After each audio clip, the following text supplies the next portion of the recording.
doctor Fernando Alvarado Espinel, secretario nacional de Comunicación y moderador del evento.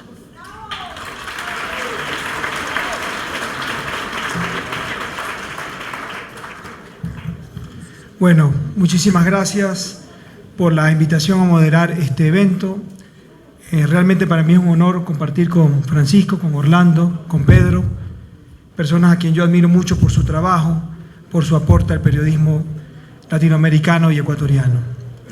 El día de hoy tengo una pequeña intervención de introducción y la quería dedicar como homenaje al 30 de septiembre, a los caídos del 30 de septiembre.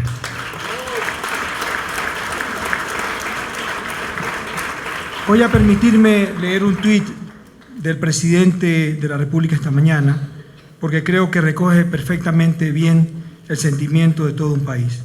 Hoy, 30 de septiembre, hace 5 años, triunfó el valor del pueblo ecuatoriano sobre la brutalidad, el golpismo y la cobardía.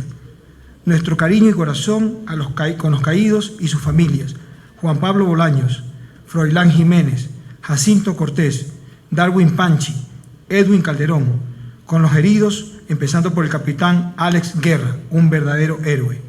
La pequeñez humana todavía pretende negar lo innegable. Nuestro mejor homenaje hoy en el AP, ratificar nuestro compromiso de una patria grande, justa, digna y democrática. Hasta la victoria siempre.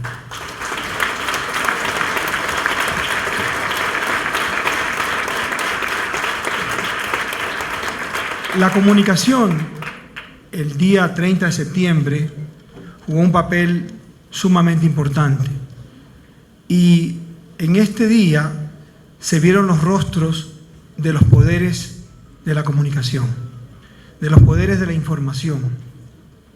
Aquel día estaban primeros que nadie las microondas de Teleamazonas, de Ecuavisa, dispuestas a informar, entre comillas, lo que iba a ocurrir. ¿Qué era lo que iban a presentar? El verdadero caos. El caos por un supuesto reclamo laboral de la policía y por eso se habían paralizado. Pero ¿qué empezaron los medios a posicionar ese día? No empezaron a posicionar realmente el fondo del asunto, el fondo del reclamo, ni tampoco lo que se estaba cocinando en ese momento, sino empezaron a proyectar solamente el caos, es decir, aeropuertos cerrados, un presidente secuestrado, puentes tomados, negocios privados vandalizados, asaltados, ciudadanos indefensos. Ese fue el rol de los medios de comunicación grandes que tenían la oportunidad de decirle al país, una oportunidad histórica de decirle al país que no estaban de acuerdo con lo que estaban sucediendo. Simplemente querían rating, querían show y quizás querían apoyar el caos para que definitivamente caiga un presidente de la República al cual obviamente no les simpatizaba. ¿Qué tuvo que hacer la comunicación del otro lado? Tuvo que también tomar un rol quizás histórico, diría yo, y ordenar una cadena nacional indefinida y también en tiempos hasta que sea necesario, indefinida y ininterrumpida. Realmente eso creemos que pudo salvar la tranquilidad nacional. ¿Qué es lo que nosotros propusimos cuando pusimos la cadena?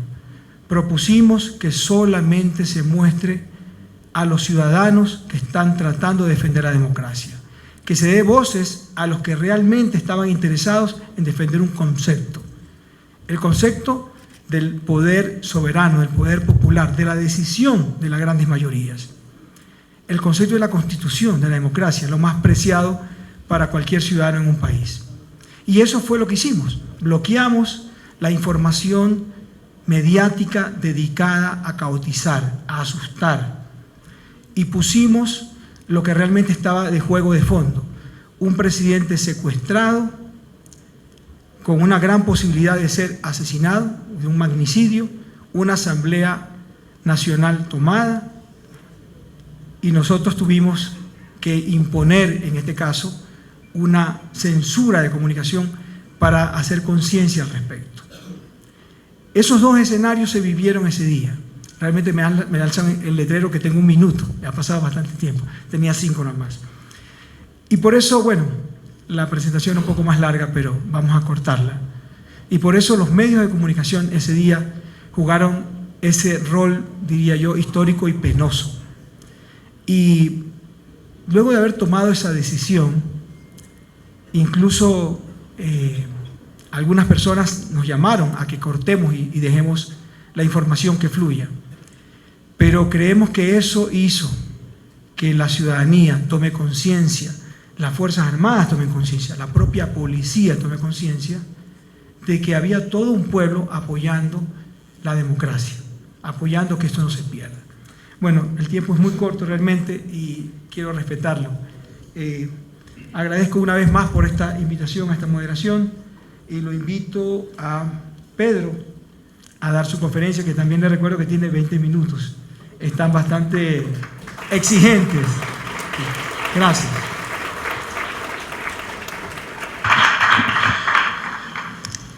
Buenos días, buenas tardes a todos y todas los que están acá presentes o los que nos están mirando desde cualquier lugar del planeta.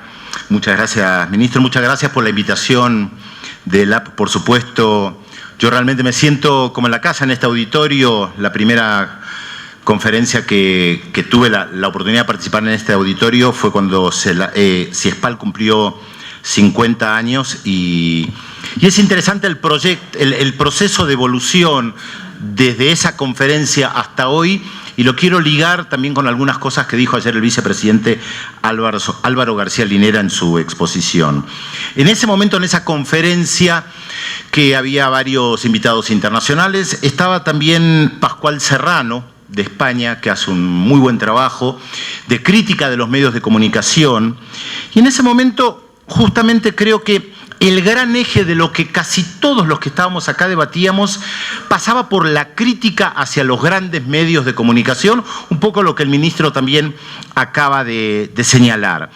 Y que en realidad nos planteaba un dilema, siempre desde la oposición, la alternativa, la crítica. Había una falta de propuestas. La dificultad no era el análisis de la situación. CIESPAL lo ha hecho en muchísimas oportunidades. Hay muchos análisis, hay mucho diagnóstico respecto de lo que pasa con los medios de comunicación en Ecuador, en América Latina y en el mundo. Cualquiera que ha estudiado periodismo sabe que no es noticia que un hombre golpee o muerda, que un perro muerda a un hombre, pero sí es noticia que un hombre muerda a un perro. Ahora, la pregunta es, ¿qué es noticia? Y esto sigue siendo un dilema para todos, periodistas, comunicadores, sociólogos, porque la noticia ha mutado, la noticia se ha convertido en un show, con música, con algo estruendoso, con algo que impacta. Entonces un robo, un asesinato, una violación tiene mucho más lugar y mucho más espacio que la inauguración de una escuela para discapacitados, que no puede competir con lo anterior. Y claro, uno cuando sopesa la información dice, ¿pero qué es más importante? Y tal vez la inauguración de esa escuela para discapacitados o el hecho de que por primera vez en alguna región del Ecuador, de Brasil, de Venezuela o de Bolivia haya médicos, no es vendible. Es mucho más fácil vender a alguna periodista de Hungría que taclea a alguien que después nunca más escuchamos sobre ella, no sabemos el nombre y pasa a ser algo irrelevante. ¿Este encuentro es noticia? Para algunos sí, para otros no. Algunos lo ignoran por completo. No es noticia. Esto quiere decir que volvemos a la esencia del comienzo del periodismo, de qué es noticia. Ahora, esto es parte de una batalla cultural. Esto lo dijo muy bien ayer Álvaro García Linera. Hay una batalla cultural y comunicacional. El problema es que durante mucho tiempo nosotros estuvimos más preparados para dar el diagnóstico de lo malos que son los medios de comunicación hegemónicos, los grandes medios de comunicación, que todos sabemos hoy que la inmensa mayoría de ellos ya no son solamente periodísticos porque defienden intereses comerciales, como el Grupo Prisa y el diario El País de España, para tomar un ejemplo. Hay diarios que durante décadas se opusieron a poner imágenes de noticias en sus portadas. Hoy las ponen porque consideran que eso vende y considera que eso puede ser mucho más importante que, por ejemplo, este encuentro, donde se debaten ideas. Por eso digo que se vuelve a la pregunta de qué es noticia. Por otra parte, hay todavía una tendencia, no solamente en Ecuador, sino en América Latina y el Caribe, que creo que ahora es lo que más nos está interesando, por ejemplo, en este encuentro, hay una tendencia a seguir mirando el mundo a través de lo que pasa en Nueva York, en París, en Madrid o en Londres. Por eso, respecto al 30S, lo que hoy se está conmemorando, recordando en este país, habría que hacer un análisis. Sería muy interesante saber cuántos medios de comunicación del resto de América Latina le dedicaron alguna línea a lo que pasó acá hace 5 años y cuánto le dedican a otros hechos que pueden ser importantes, pero que muchas veces se convierten en irrelevantes, pero se convierten en importantes porque nos construyen la información para que todos pensemos que efectivamente esas noticias pueden ser relevantes. Pero es más, la mayoría de los que se enteró en el mundo y en América Latina incluido de lo que pasó acá el 30S, lo hizo a través de agencias de noticias internacionales, no latinoamericanas. Se enteró a través de la agencia EFE de España o alguna cadena de información de los Estados Unidos. Lo mismo sucedió en el 2011 cuando hubo protestas estudiantiles en Chile muy importantes. ¿Qué mostraban las grandes cadenas de televisión? Lo que mostraba la televisión chilena. ¿Qué mostraban? A 200 vándalos rompiendo negocios. ¿Qué no mostraban? 500.000 personas manifestando pacíficamente en las calles de Santiago de Chile.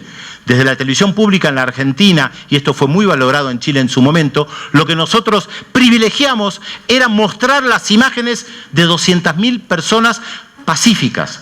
Y además aclarábamos cuando nos dirigíamos a la población que nos estaba mirando por televisión, no les vamos a mostrar las imágenes de violencia, porque eso es lo que quieren que vean para demonizar a los estudiantes. Y mostrábamos de manera persistente las manifestaciones pacíficas. Y llegué a decir en algún momento que si querían ver violencia, que cambiaran de canal, porque no nos interesaba la violencia de 200 o 500 personas. Pero el problema es más grave aún cuando hoy tenemos a nuestra disposición las nuevas tecnologías que permiten, por ejemplo, que este encuentro se pueda ver en todo el planeta. Y además hoy, efectivamente, es mucho más fácil mirar lo que pasa en Ecuador, en Guatemala, en Costa Rica, en Bolivia, a través de los medios de comunicación locales, que depender de agencias de noticias internacionales, algo que 20 años atrás era imposible. En el 91 todos dependíamos de la CNN para saber lo que pasaba en el Golfo, cuando fue la expulsión de las tropas de Irak que invadieron Kuwait. En el 2003, cuando Estados Unidos invadió Kuwait, teníamos Al Jazeera. Podíamos enterarnos de lo que pasaba ahí a través de Al Jazeera. Y en el 2011, dando todavía un salto cualitativo, podíamos enterarnos de lo que pasaba en El Cairo, no solamente a través de Al Jazeera, sino a través de los medios de comunicación egipcios, los diarios, las radios, algo de la televisión, la mayoría estaba en manos del control del gobierno, los blogs alternativos, las páginas web alternativas.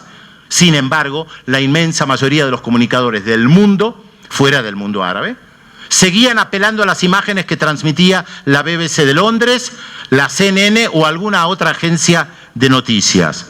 Esto ha mutado, esto ha cambiado, esto implica un desafío para nosotros, no ya de lamentarnos de lo malo que son algunos medios de comunicación, sino la posibilidad real de dar esa batalla comunicacional que planteaba ayer el vicepresidente Álvaro García Linera, con los recursos que nos permite la tecnología, que además hoy, si queremos seguir lo que pasa en Ecuador, podemos sintonizar cualquier radio ecuatoriana, podemos ver la televisión ecuatoriana, podemos leer los diarios ecuatorianos en papel, o los que no están en papel, solamente los que están en las plataformas de internet, podemos seguir por Twitter, podemos seguir por Facebook.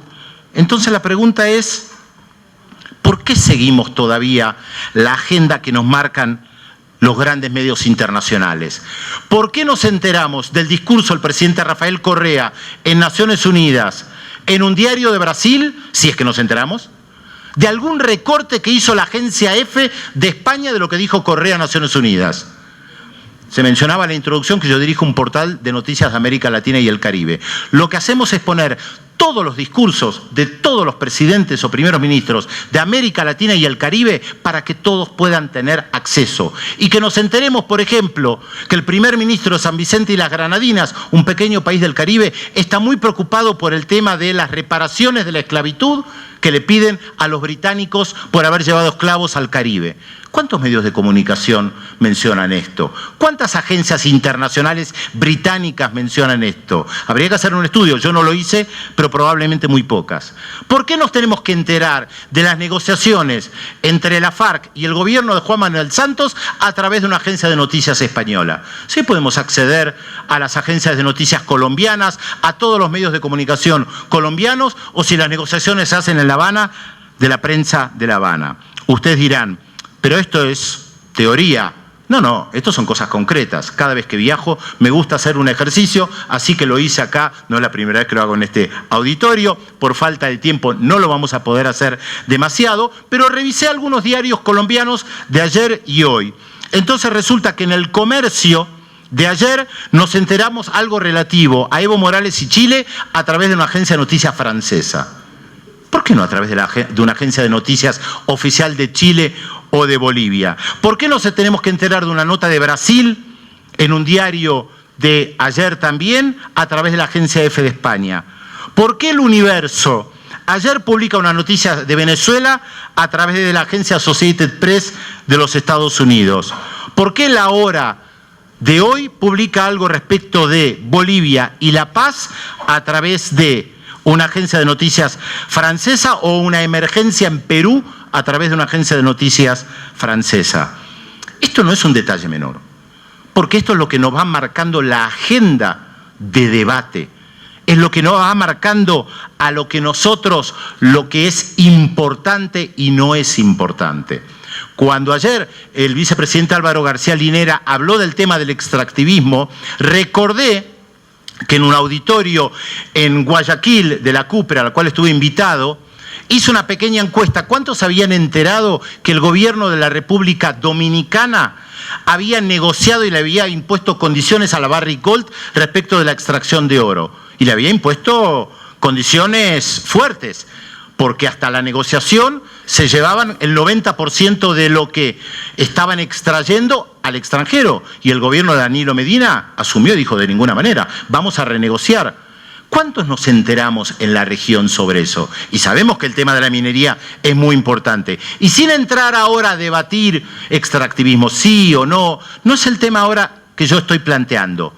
Pero algo tan central como el de la minería, no nos enteramos.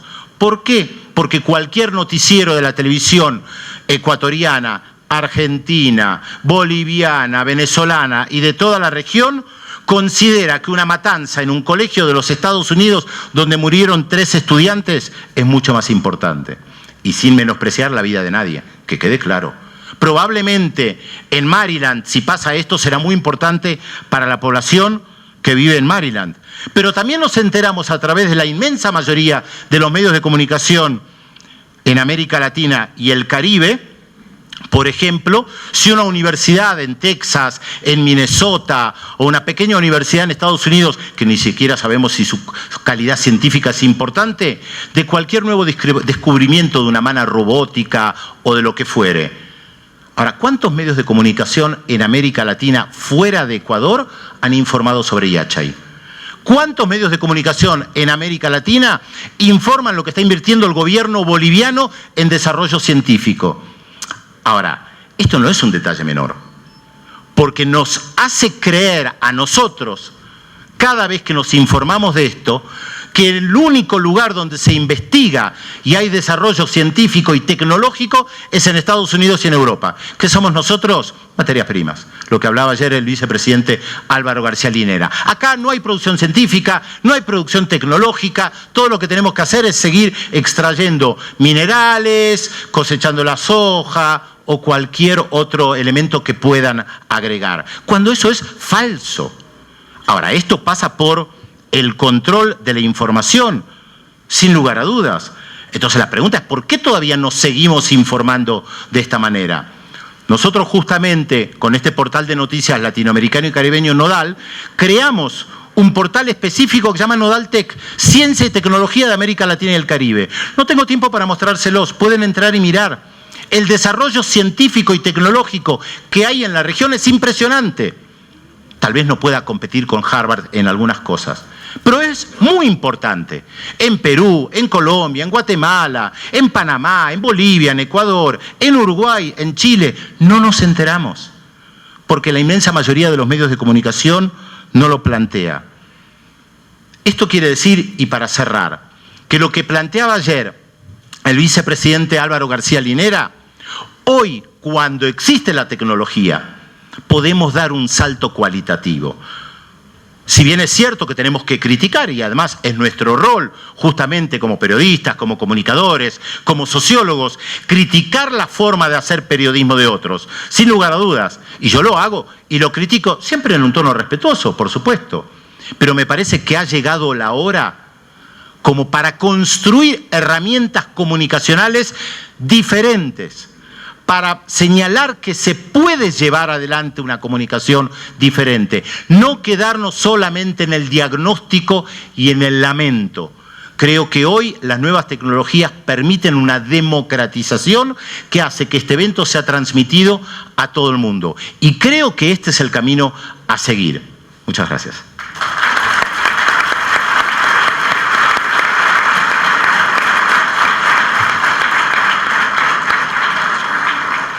Gracias, Pedro. Invitamos a Orlando. 20 minutos.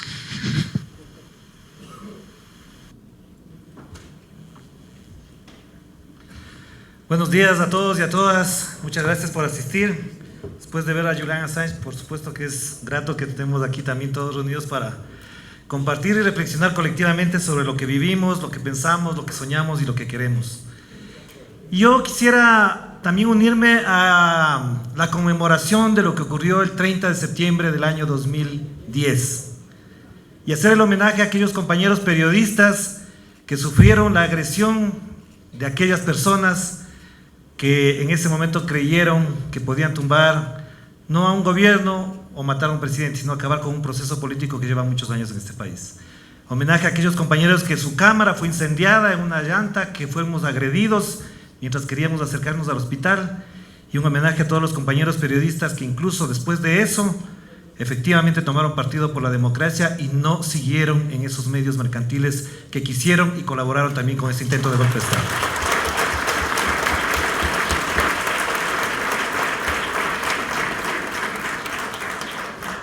Yo quisiera, compañeros, quizás ir más allá del ejercicio periodístico que bien lo ha señalado Pedro y de lo que le ha dado Fernando también, porque creo que hay en el fondo hay algo que nos da vueltas y como periodistas, más que tener verdades, tenemos algunas preguntas.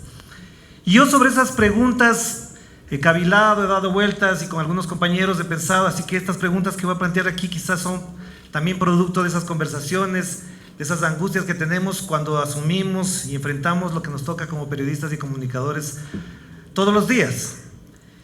Y una de ellas parte de una premisa que me parece muy importante tenerla en cuenta porque parecería que se dejó de lado y me siento mucho más estimulado a pensarlo, a decirlo, porque ayer el vicepresidente de Bolivia reiteró algo que parecía ya hace algún tiempo que era una mala palabra.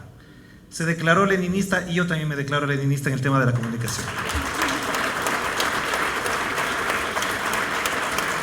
¿Por qué digo esto? Porque efectivamente, compañeras y compañeros, una de las cosas que desde el leninismo se entiende también, aunque parezca añejo esto que estoy diciendo, es por qué entró en crisis la comunicación y por qué entraron en crisis los medios de comunicación casualmente cuando también entra en crisis el sistema de representación política en América Latina.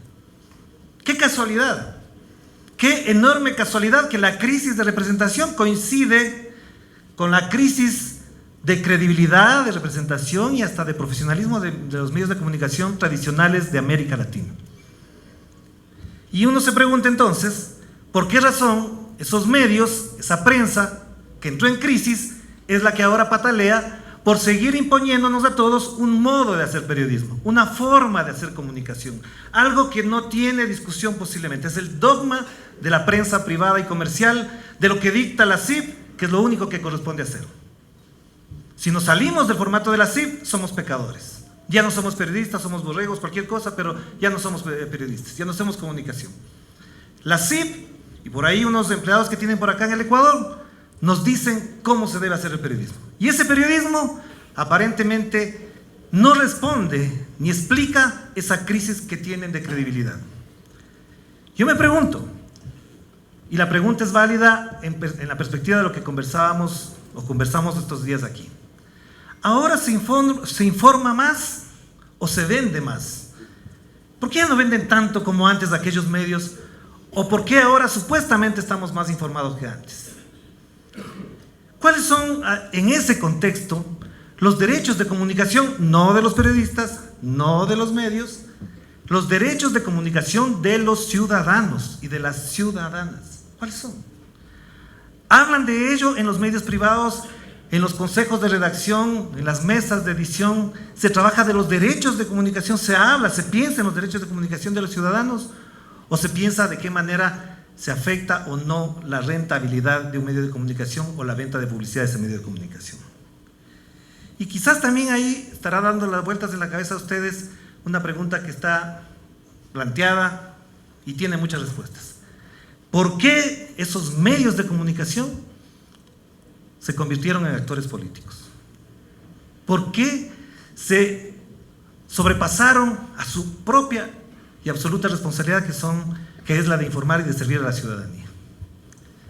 Y yo creo que incluso ahí entra en debate también, en cuestionamiento, por eso lo planteo como pregunta, si efectivamente vamos a seguir dejando de lado la discusión urgente y necesaria de si la comunicación o la información es un servicio público o no. Yo creo que sí. Pero añadiría una última pregunta a esto. Cuando hablamos de democratización y en la ley de comunicación se logró el 33, 33, 34, efectivamente abrimos un camino para la democratización. Y ese camino está planteado. Tenemos un déficit con el cumplimiento de las obligaciones de la ley de comunicación en cuanto a la distribución, porque ahora todavía persiste en el Ecuador y en América Latina en general una gran mayoría de frecuencias que utilizan los medios privados. En el Ecuador 92% todavía está en manos privadas, un 8% un 7% por ahí en los públicos y un 1% en comunitarios. Me parece que es un reto que tenemos, una responsabilidad política que tenemos de trabajar por esa efectiva democratización y la redistribución de las frecuencias. Pero es una tarea, es un trabajo que exige mucho esfuerzo, por supuesto, pero también una serie de complejidades. Pero me pregunto ahí mismo, ¿hasta dónde entonces la democratización se va a quedar en eso? Y solamente en eso. Yo lo que estoy planteando y estoy preguntándome constantemente es que la democratización tiene también que pasar por la estructura de dirección y de organización de los medios de comunicación. No puede ser que reduzcamos la democratización solamente a la distribución de frecuencias. Una tarea de los periodistas, no de la UNP que dirige el reportero del Universo, no de Fundamedios.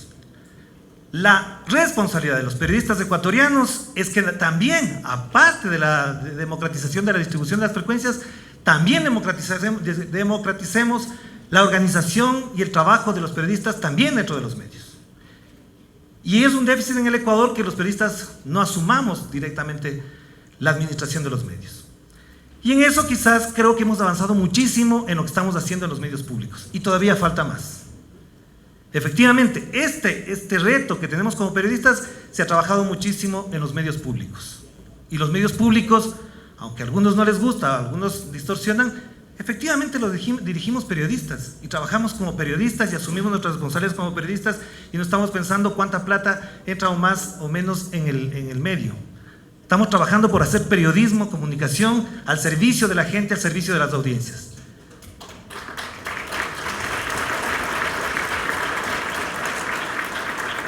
Y quizás sería bueno también mencionar algo. Nosotros, a diferencia, en los medios públicos donde estamos haciendo este trabajo, a diferencia de otros, nosotros servimos a las audiencias en todo lo que implica ese concepto. En todo lo que implica además la dificultad y la complejidad de atender a las audiencias. nosotros no atendemos a nuestros seguidores de Twitter. Porque el señor Martín Pallares atendía a sus seguidores de Twitter y no a las audiencias de su diario. Eso era. Y ahí está la diferencia de lo que nosotros creemos y hacemos como comunicación y periodismo. Y en esa perspectiva me parece que hay que pensar también hasta dónde la responsabilidad de los medios está pensada, está diseñada, está trabajada, está elaborada, planificada para atender a unas audiencias que demandan mejor calidad de información. No posturas, no egos, ni vanidades personales. Y yo sí creo, fundamentalmente creo que todo esto pasa porque los procesos políticos de este siglo, o de los procesos políticos de los países en los que están desarrollándose estos procesos políticos, se modificó la matriz comunicacional y su incidencia en la democracia. Se modificó, efectivamente se modificó. Ya no podemos, como decía Pedro, hablar de la noticia como nos hemos acostumbrado. Ya es imposible. De hecho, a mí me parece que el tiempo real de la comunicación está modificando incluso la forma en que la gente percibe la información. De lo que estamos hablando ahora, ya en los periódicos mañana mucha gente estará enterada, de la que está aquí, la que le interesa estos temas, por supuesto, y esperaría el otro día que esos medios de comunicación le explicaran por qué estamos hablando de esto, de qué referentes estamos hablando aquí, por qué estamos instalados en esta discusión.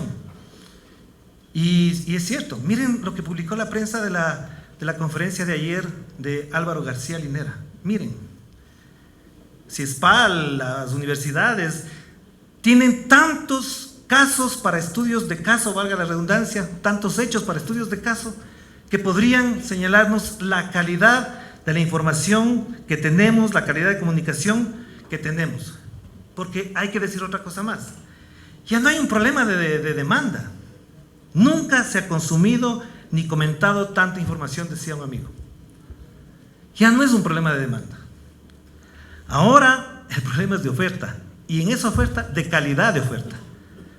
Los medios constantemente, sus medios privados comerciales constantemente están colocando la tarea comunicacional para que la gente piense menos. Y un reto que tenemos, aquí sí quiero hacer una parte muy personal, un reto que tenemos en el Telégrafo es hacer un diario para que la gente lea. Y es un diario para que la gente lea, no para que recorte anuncios, ni para que vea figuras de mujeres o muertos o sangre por las páginas.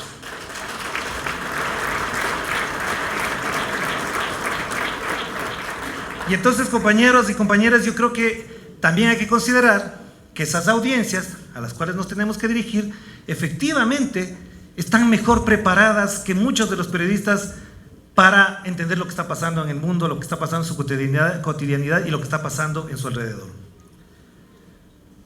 Cuando a nosotros nos acusan, a los medios públicos, de ser medios gubernamentales, etcétera, etcétera, de que somos oficialistas, yo también me pregunto, como ya he preguntado aquí en este auditorio, ¿y los medios municipalistas? ¿Y los medios que no critican jamás al señor Jaime Nebot y los que jamás le critican al señor Mauricio Rodas? ¿Cómo se llaman esos medios? ¿Qué hacen esos medios? Por eso las audiencias, más allá de lo que digan esos medios, lo que han hecho es entender que la gestión de un gobierno, de un municipio o del otro municipio, tienen unos problemas y la gente sabe a quién respalda y sabe con quién se queda. Más allá que algunos periódicos municipalistas obvien lo que la gente necesita saber en sus ciudades. Yo creo que además hay que hacerse otra pregunta. ¿Por qué de pronto algunos periodistas entraron en la política, aunque se disfrazan de analistas en sus blogs? ¿Y por qué algunos políticos entraron en los medios? Porque creo que además en esa perspectiva, a propósito de lo que estamos hablando, estamos pensando, esa entrada revela desde el lado de la política que los actores políticos perdieron credibilidad, que no sirven para nada en algunos casos, y que esos periodistas, con algún grado de credibilidad por su presencia en los medios de comunicación, los reemplazaron y adoptan ese discurso. Ese es otro problema también. Asumir que el periodismo ejerce, o algunos periodistas, perdón, ejercen una actoría política también entra en discusión con las audiencias. A las audiencias también les preocupa y a las audiencias también les cuestiona por qué está pasando eso. Yo diría, por lo que ya dije al principio también, la prensa liberal, tradicional, creyó que hay un solo modo de hacer periodismo. Y ese único y solo modo de hacer periodismo es el que en este momento está en crisis. Entonces no aceptan que existan medios públicos, no aceptan que existan medios comunitarios, no aceptan que haya unos procesos de participación y de inclusión en los medios de comunicación. Y esos procesos creo que están dándose además, no solamente porque la ley nos obliga, la ley de comunicación del Ecuador obliga a que haya, por ejemplo, espacios de interculturalidad, pero por ahí hay un diario que pone titular en su cabezote, dice interculturalidad y pone 4 o 5 fotos de indígenas bailando o de rituales religiosos y cree que resuelve el problema de la interculturalidad así. Y se acabó el problema. Yo creo que efectivamente hay unos procesos con las audiencias que nos están obligando a hacer otro tipo de periodismo y otro tipo de comunicación. En el caso del Telégrafo, voy a poner este ejemplo, tenemos 12 clubes de periodismo con la participación de decenas de estudiantes. Hace pocos días hicimos un experimento que a mí me llenó en el alma, por supuesto, pero puede ser insignificativo para otros, pero pusimos a 6 estudiantes a dirigir el diario un día, 2 días en realidad, se tomaron día y medio, se tomaron la dirección por día y medio. Y ese proceso, por ejemplo, a nosotros nos reveló algunas cosas, es como los nuevos periodistas que están formándose miran de otra manera también el quehacer periodístico, también lo están mirando de otra manera. Lo están analizando desde otras perspectivas y resulta que para ellos más importante eran los temas de sociedad, los temas de economía, los temas del mundo, los temas de cultura, que algunos temas políticos y uno que otro tema económico. Y el diario salió como ellos quisieron y el diario estuvo ahí. Y esa participación, esa inclusión de los estudiantes en estos procesos nos está diciendo también que efectivamente cuando entran y toman decisiones no miran a quién le interesa, si es al gobierno, si es al municipio, si es a la oposición, si es al... No, ¿qué le interesa a la gente saber? Y por eso creo que un reto enorme que tenemos para la democratización de la comunicación, que es muy importante lo que ha pasado ya un tiempo atrás, pero no ha sido visibilizado, es cómo se ve la gente en los medios y cómo entendemos a la gente en los medios de comunicación. Claro, efectivamente la tecnología cambió mucho y muchos creerán que también por las redes sociales uno se está enterando de todo y que a partir de eso efectivamente se está conociendo la realidad. Pero ya lo dijo Pedro y por eso me abstengo de señalar estos elementos de carácter informativo donde no se informa sino lo que le interesa a un sector. Y entonces cerraría, compañeras y compañeros, por decir que si algo tiene importante este proceso político en América Latina, que reivindica en lo económico, en lo popular, en lo social, en lo étnico, en lo cultural, muchas cosas, en el campo de la comunicación, lo más relevante, lo más significativo ha sido que la gente tiene derechos de comunicación. Y que estas comunidades LGBTI, por ejemplo, ya no se dejan ofender en las portadas de un cierto diario, y que los negros, que los montubios y los indígenas tampoco se dejan ofender fácilmente en las portadas y en los programas de televisión, y están reivindicando sus derechos. Y yo creo que ese factor, y solamente ese factor, ya es suficientemente revolucionario para entender que hizo falta esta lucha larga, que hizo falta esta ley de comunicación y que hizo falta también que existamos periodistas comprometidos con la gente, con su historia y con su proceso político. Muchas gracias.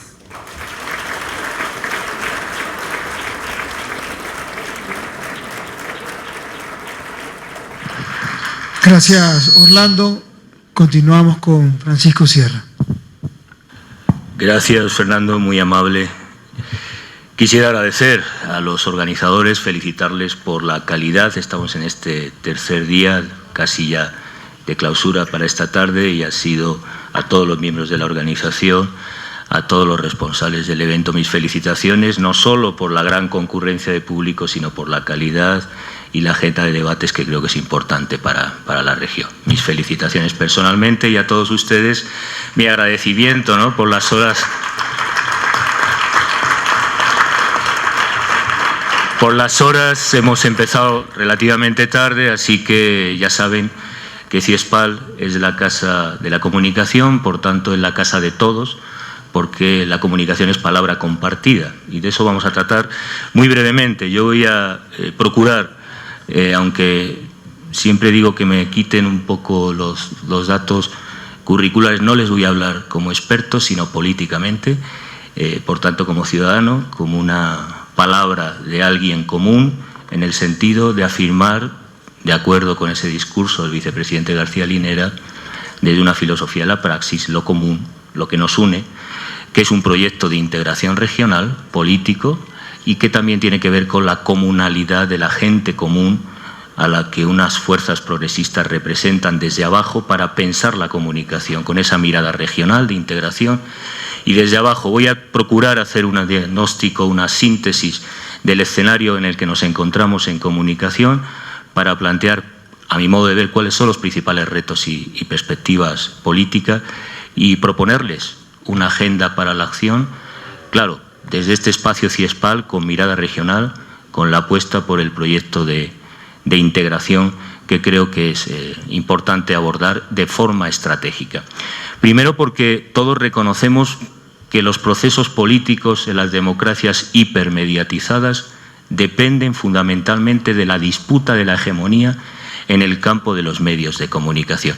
Es ahí donde se están organizando los golpes de Estado, en realidades como la de Brasil o Venezuela, donde se están impugnando los procesos democráticos y las conquistas de justicia, de transformación, de derechos humanos fundamentales.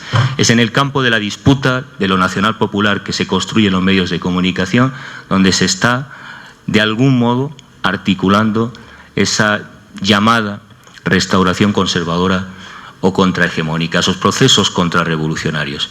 Y ese ámbito se disputa no solo en el Estado-Nación, o no fundamentalmente en el Estado-Nación.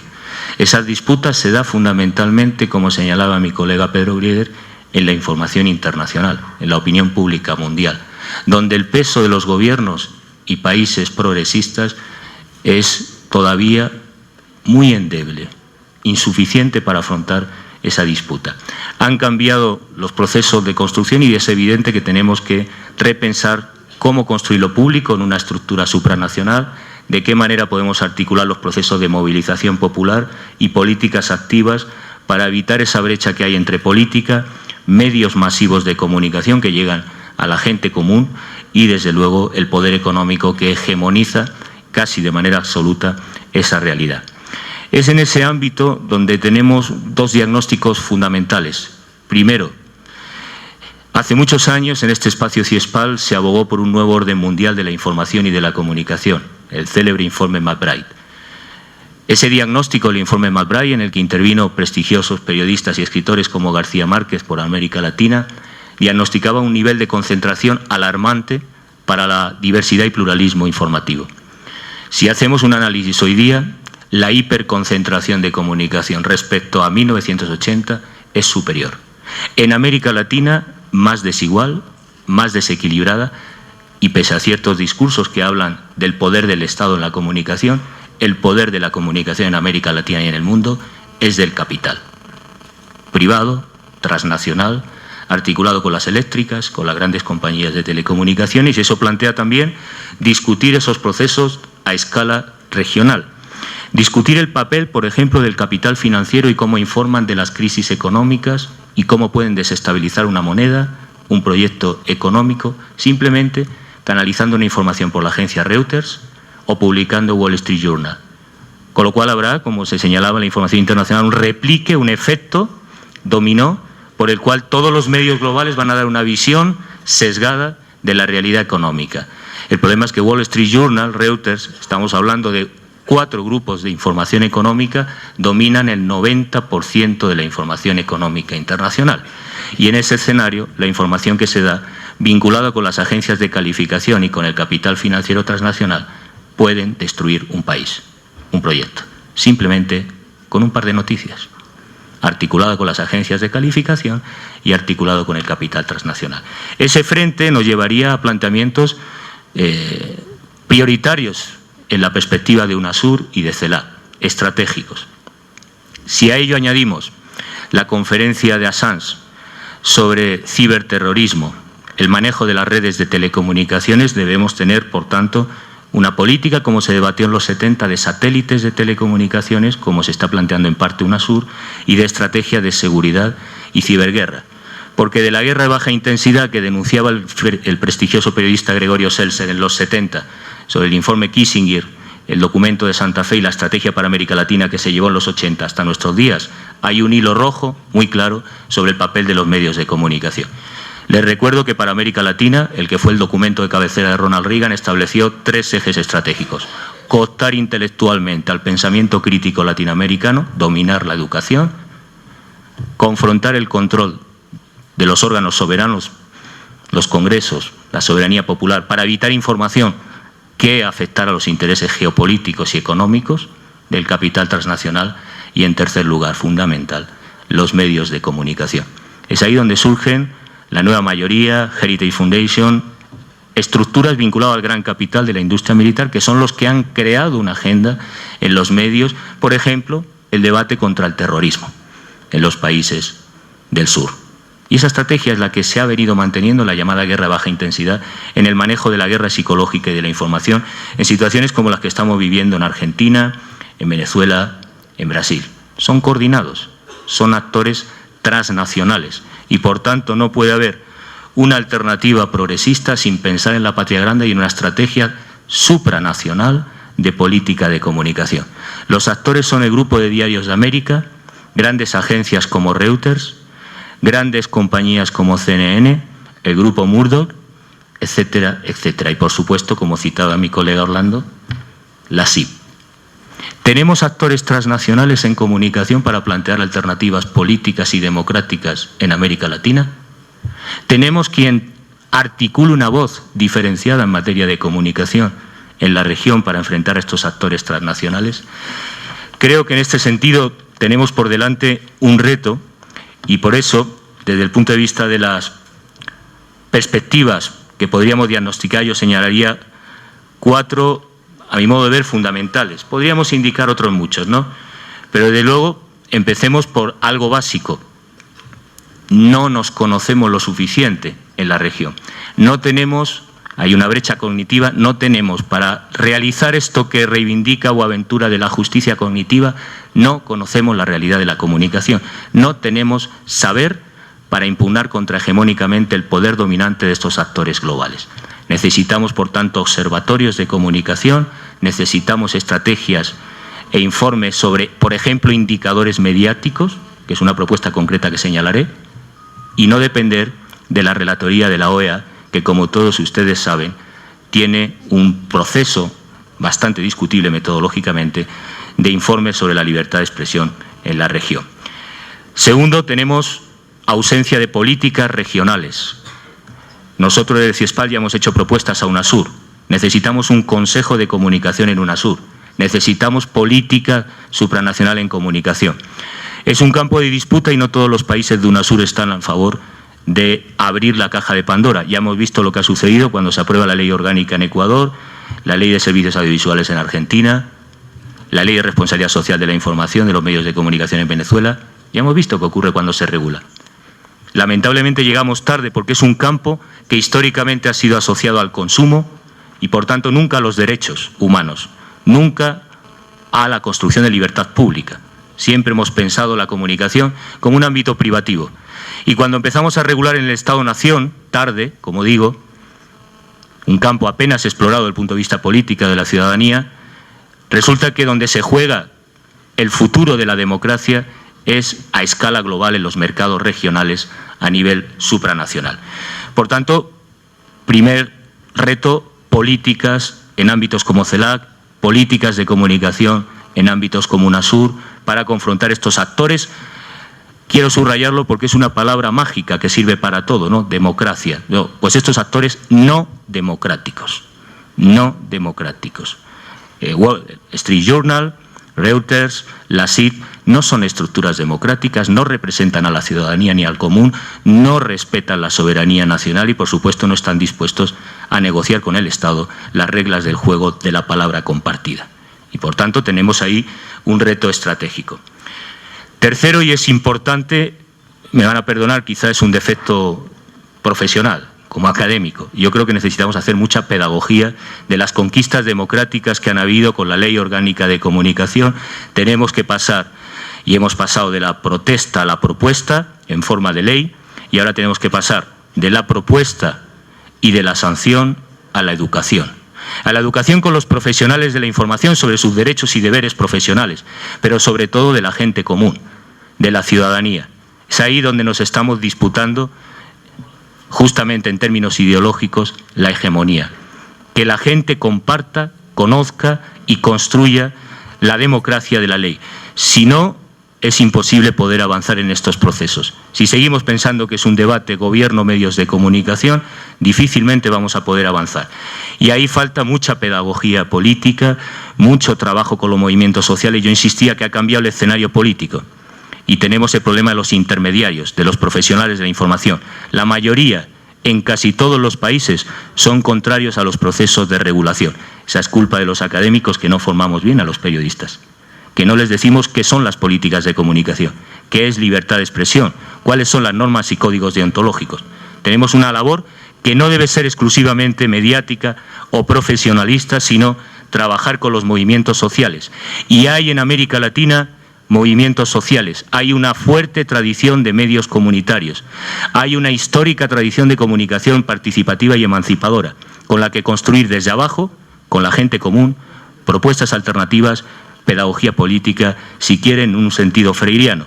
Se trataría de empezar a escuchar a esos movimientos para construir alternativas de futuro frente a la hegemonía neoliberal.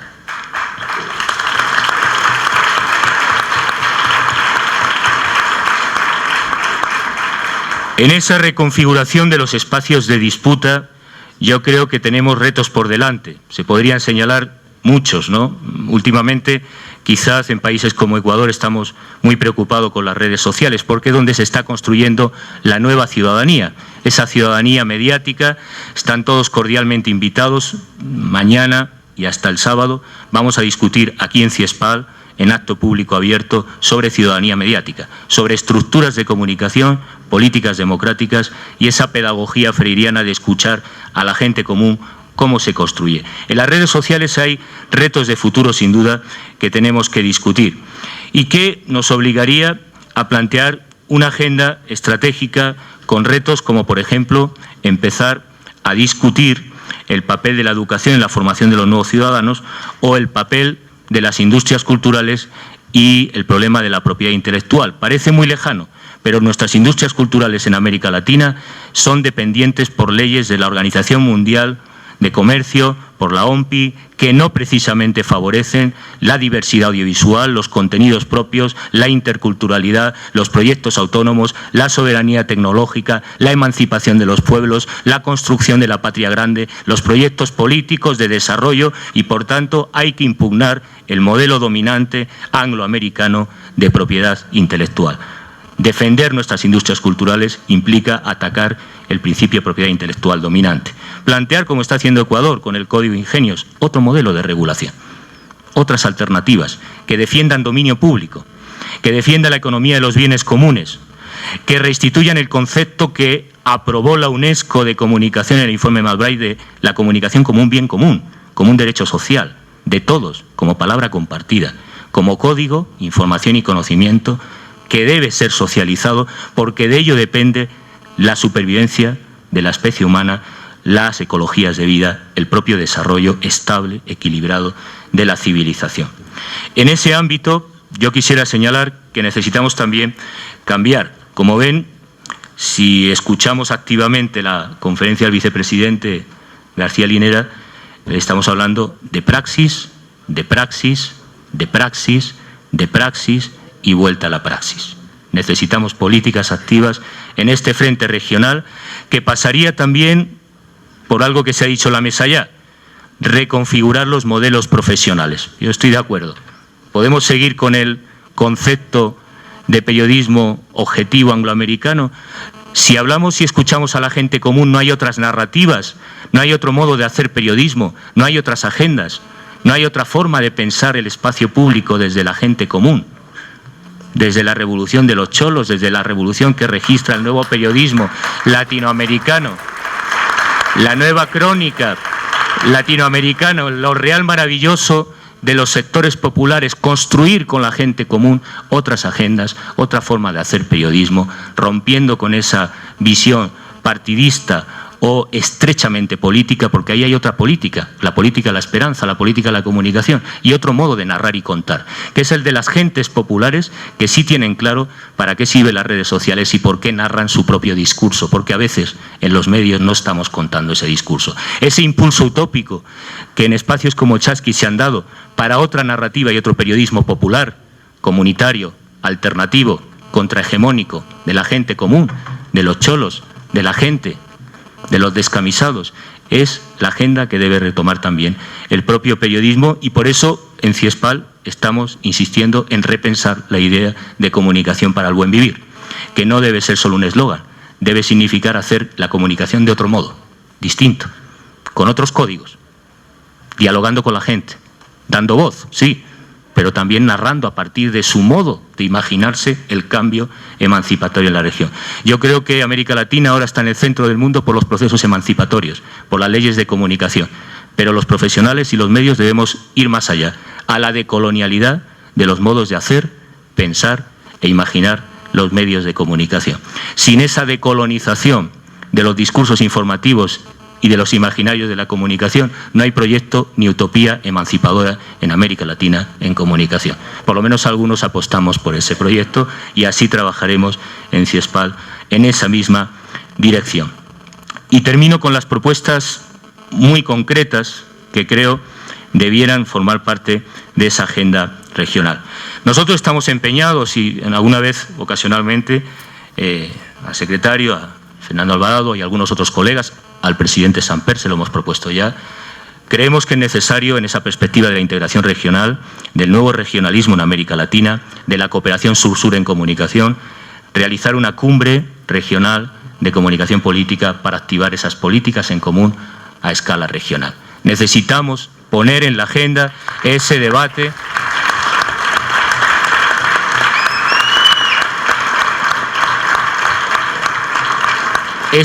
político y democrático, mientras los conspiradores de la democracia y los derechos humanos siguen trabajando para evitar la palabra compartida, solo compartiendo la palabra y una estrategia común. En CELAC y en UNASUR hemos hecho ya propuesta de CIESPAL para UNASUR y esperemos poder realizar esa cumbre para situar una agenda de debate regional.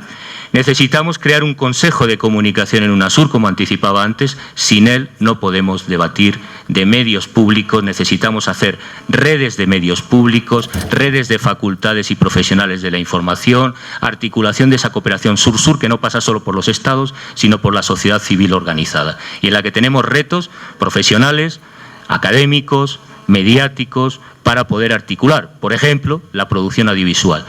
Con la capacidad financiera que tienen las empresas privadas y públicas en países como Ecuador, difícilmente vamos a incrementar la producción y la diversidad audiovisual. Necesitamos cooperar a escala supranacional, crear industria propia y estrategias en telecomunicaciones y, desde luego, en medios públicos y privados. A continuación, también, evidentemente, establecer nuevas bases para los modelos de comunicación e integración regional. El buen vivir implica reciprocidad, inclusión, solidaridad, diálogo de saberes, nuevas filosofías y prácticas que se deben poner en juego también en la cooperación de medios regionales a esta escala si queremos desarrollar otras alternativas democráticas. Y termino con una apelación muy sencilla, que en realidad es una apelación a aspectos que se han tratado en la conferencia de apertura esta mañana, pero que para mí es importante: la revolución digital. No estamos abordando de manera certera los problemas en comunicación. Y los problemas de comunicación no son los periódicos, la radio, la televisión, son las telecomunicaciones. Es ahí donde nos estamos jugando el futuro. La comunicación depende de las redes de telecomunicaciones y, por tanto, tenemos que tener una agenda para la ciudadanía digital latinoamericana. Una agenda para la ciudadanía sudamericana que plantee y dispute la hegemonía de los grupos globales de telecomunicaciones. En ese ámbito, me consta que en UNASUR hay algunos esfuerzos para desarrollar infraestructura importantes, pero hay que seguir trabajando para poder contribuir Si hacemos redes de facultades, redes de medios públicos y comunitarios, políticas y agendas de debate sobre indicadores mediáticos, sobre el saber desde nuestra perspectiva con institucionalidad propia para evaluar la libertad de expresión y los indicadores mediáticos. Sin una agenda en telecomunicaciones no vamos a poder progresar, porque los medios ya dependen de las telecomunicaciones, porque actores como Netflix van a ser decisivos como Google y, por cierto, están con los, de algún modo, actores que socavan o atentan contra la democracia y los derechos humanos. En definitiva, un programa para la praxis de la gente común y corriente que hace política y piensa en términos de esperanza la comunicación como palabra compartida. Muchas gracias.